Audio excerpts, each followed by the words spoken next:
មានរង្វាន់គ្រូបងរៀនល្អជាពាននៃកេតយូជាសញ្ញានៃការលះបង់ដ៏អស្ចារ្យ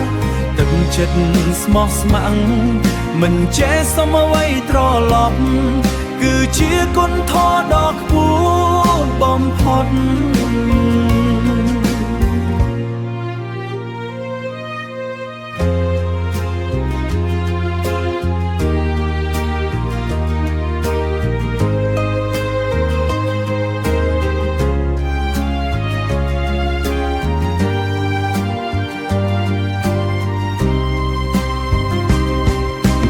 នេះមិនមែនត្រឹមជារង្វាន់តែជាក្តីគោរពពីសិស្សក្រុមជំនាន់